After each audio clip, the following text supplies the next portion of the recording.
I'd really like to thank you for your service and thank you for taking time out of your day to come here. It means a lot to us as a Poquessing family. Oh, thanks. So first, can you introduce yourself with your military branch and your ranking? Sure. I'm Patrick Murphy. I'm an Iraq War veteran. I served in the Army with the 82nd Airborne Division. I joined the Army back in 1993 when I was 19 years old. I had just left Bucks County Community College and did Army ROTC through King's College, which is my alma mater. It's up in Wilkes-Barre, Pennsylvania, and was lucky enough to go on. Eventually, the Army let me go to law school and went back in. I was a professor at West Point, which was an awesome assignment. I taught constitutional military law there. But unfortunately, I was there when 9/11 happened, and I then deployed to combat twice. The first time to Bosnia, and then secondly with the invasion force in Iraq, in Baghdad, Iraq. What inspired you to go to the military and become who you are now? You know, I was very lucky. My parents really instilled in my brother, sister, and I to have a servant's heart, to give to others, and whether that's serving in your community or for your country. And so my dad's a Navy veteran. My mother, my dad's a Navy veteran and then served for 22 years as a police officer. And then my mother used to be a Catholic nun. She left the convent, eventually with my father, but served in our community as well. So, and my sister is a public school teacher, and my brother is an Air Force veteran. Are you going to encourage kids my age when they're older to do things like join the military and help out in other ways?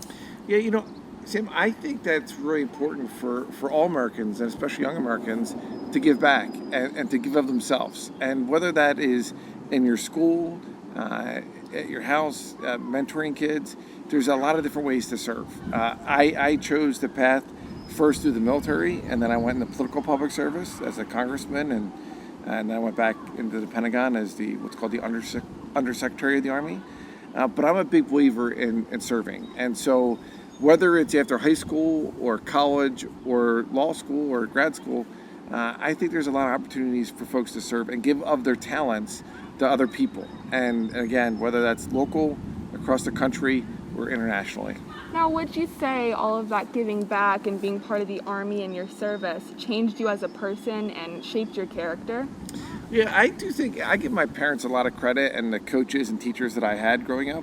But I will definitely say if it wasn't for the Army, I wouldn't be the person I am today. It did instill in me a sense of purpose and discipline, and really what selfless service is all about. So for me, I don't think from going from Bucks County Community College full-time at age 17 to within 10 years to being the professor at West Point, that transition in that decade wouldn't have happened if it wasn't for the Army and joining at age 19, and giving me a sense of confidence that I could do great things for our country. And so I've been very, very lucky. The Army opened up a lot of doors for me, and I think whether it was being a professor at West Point or being in Iraq in 138-degree heat or being the member of Congress from Bucks County, those were all experiences that I wouldn't have had if it wasn't for the Army. You just said you were overseas. Do you have any stories that you can share from being overseas with us? I could share, a lot of stories. First, in Bosnia, I will say I was in Tuzla, Bosnia, and a lot of folks say, well, where is Bosnia? And it's in Europe. And why do we have American troops in Europe in Bosnia? Well, unfortunately, in the 1990s, there was ethnic cleansing going on, and ethnic cleansing is they were getting a hold of kids about 15 years of age, up to about 65, mostly males, and they would load them up on buses, and unfortunately, they would take them away to camps, and sometimes in the way to camps, they would pull off the side of the road in towns like Srebrenica in Bosnia. They would unload these young men and they would execute them on the side of the road. And that was happening in Europe in the 1990s. And so they were doing it because these young men were Muslims, and they didn't give them the freedom of religion that we take for granted in America, but it's not that way everywhere. So under our president at that time, we sent our men and women of our armed forces, the American Armed Forces, there to stop the ethnic cleansing in places like Bosnia and Kosovo. So I was part of that group. I then came back from that deployment, and it was the beginning of the Iraq War. And I was reassigned to an elite unit. It's called the 82nd Airborne Division, where we jump out of airplanes and helicopters. And I became part of the invasion force in Iraq, and so was in Baghdad, Iraq in 2003 into 2004. And I have a lot of stories. Let me share one. So when I greet you today, I said, "Hey Sam, how you doing?" We shook hands, right? But in Baghdad, Iraq, they speak Muslim. So I'm not a fluent Muslim Arabic speaker. I'm sorry, they speak Arabic, not Muslim. So they speak Arabic.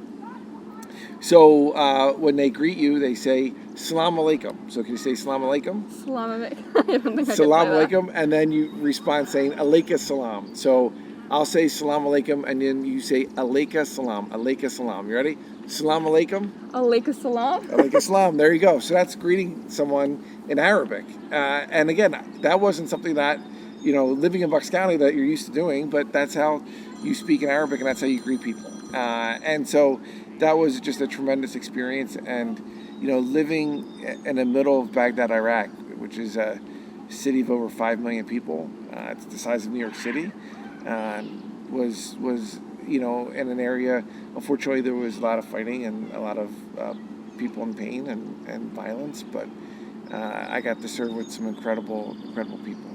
Well, you were in Iraq or anywhere else that you ever were. Was there anything else culturally that you learned? Like you just said, the greetings. Is there any other things that you learned like that? Sam, that's a great question. Listen, I learned a lot in the military. I mean, it's, going to basic training at Fort Knox, Kentucky. It was at, it was hot in the summer when I did it in the 90s, and I remember running through hills called, agony and misery, and it was agony and misery when you're running. But, I was we have platoons, there are about 40 people. I was with these other college students that were doing ROTC, and they went to Notre Dame and Georgetown and military schools. And I got to compete against, these great Americans. And then I got this, I was a college hockey player and I did some things in student government, but to be there and compete and realize that I'm just as good, if not better, than these folks, it gave me that instilled in a confidence in me that I can go on and do great things in the military and beyond. And so to me, just learning how to walk in the woods, toe to heel, not to be so loud, little things like someone else's culture, and sometimes, you learn the hard way. But it was a great experience. You said that you did many things like that. What do you think your greatest accomplishment in the military was? So my greatest accomplishment is probably raising my 2 kids, but that was after the military. So, the military was such an incredible experience. I will tell you, to teach the next generation of military leaders at West Point, to teach constitutional law to these firsties, they're seniors at West Point, and then they're going on to lead men and women in our Army, was awesome, because when you're an Army officer, you take an oath to support and defend the Constitution of the United States against all enemies, foreign and domestic. That's the same oath that I took as a member of Congress. That's the same oath that the President of the United States takes. And so to teach, the next generation about constitutional law, teach them about the checks and balances of our country, the separations of power. So, we have 3 branches of government. I won't bore you with the common law speech, but, it's executive, legislative, judicial. But it's like rocks, paper, scissors. It's like one's not more powerful than the other. And so, walking them through that and Supreme Court cases and law was pretty awesome. But probably my greatest accomplishment in the military was the team I served in Iraq with. We had lost 19 men in my unit. And I will never forget, those 19 men I served with that never made it home to their families. And I think about them every day. I pray for them. And even the ones that came home with us, some of them weren't okay. And they struggled. So I think it's incumbent on folks like me who's an Iraq War veteran to be there for my generation of veterans. And I did that as a member of Congress. I co-authored a bill. It's called the Post-9/11 GI Bill. In Bucks County, we got the Washington Crossing National Veterans Cemetery for 350,000 veterans in southeastern Pennsylvania, but it's like Arlington, but it's in Bucks County at Washington Crossing. That was very important, and to be there from our brother and sister veterans even today is important. Well, I want to thank you for being there for your veterans, and I want to thank you for being here with us. Thank you for your service, and thank you for coming.